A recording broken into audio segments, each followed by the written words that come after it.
Hi everyone, welcome to my YouTube channel. My name is Kanyisile Yotando and today I'm going to be sharing some of my savings tips. Now, I've been saving for literally my whole life and I've decided that I'm going to share the knowledge and some of the things I've learned on this journey of being a saver. So the first thing we're going to do today is go through our property agony aunt letter, which is me just addressing one of the queries I received this week in the hopes that my response will help more than just one individual. So the question is, hi Kanye, I saw your TikTok video where you talked about investing on easy properties. I am on the platform now, but I'd like to know how I earn money on this platform. Okay, so there are two ways you can earn money on easy properties: through capital gains and through rental income. From what I saw on their website, capital gains, you probably get the money after 5 to 7 years because then the property would have, matured and grown in value. Rental income, there's actually a dividend calendar that they have on their website, which shows you when each property is going to be giving out the rental income dividends for the investors. I think investing on easy properties is a great way to start in investment properties, as you're a passive investor. You're not in the game, right? Like that, but you still get to enjoy the benefits of being a property owner. The moment we've been waiting for. I'm going to share with you 3 of the most fundamental things I've learned about saving. Number 1, find a way to keep yourself accountable. Number 2, do not save alone. Number 3, open a separate bank account. Those are the 3 things I live by. Number 1, keeping yourself accountable works very well with number 2 when you're doing it as a group.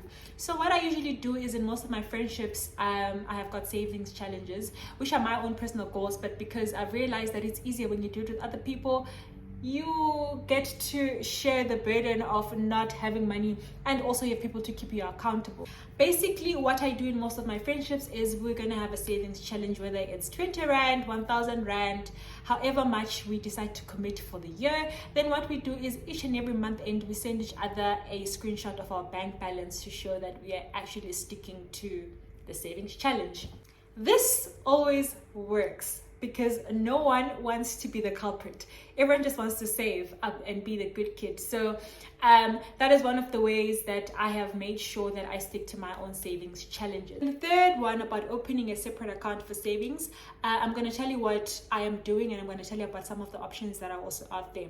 So for me personally, I put most of my savings in Time Bank, right, because of the interest rate. Right now it's got about one of the highest interest rates for a savings account, which is about 6%.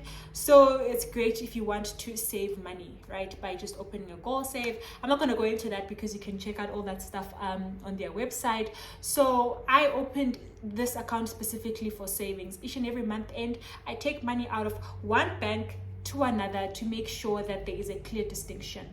Right, because for me, the problem is if I'm saving in the same account, then I don't know, the money just goes. Like, what I've also seen some people doing is that they open a notice account. So a notice account is an account where you have to give the bank notice before you withdraw your money. It may be 7 days, 15 days, 30 days, 60 days, but you cannot just withdraw the money. So that also helps to delay the gratification of using your money, so then you end up saving.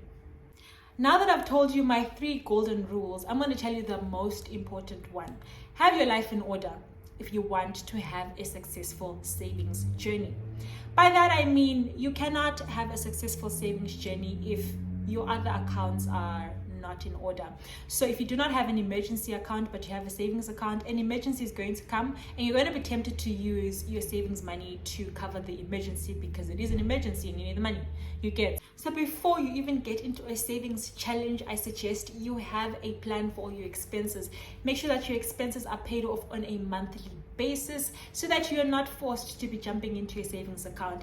Next thing I'm going to suggest is that you have an emergency account, because emergencies are real and they do happen, right? And you may be forced to just take money out because there is no other way. But if you have money in place for those emergencies, then you are going to have your savings account as a savings account. Another thing is I suggest you have a pre-savings account. So my pre-savings account is where I just put in petty cash for those small things that I like to buy here and there, so that I'm not tempted to get into the savings account. It's like an entire hoop you have to jump to then get into your savings account. All right, then, that is the end of our episode today. I really hope you enjoyed it. If you found this insightful and useful, you know what to do. Share, subscribe, follow, do it all. Do everything that needs to be done to spread the word. Until next time, bye, Visionaries.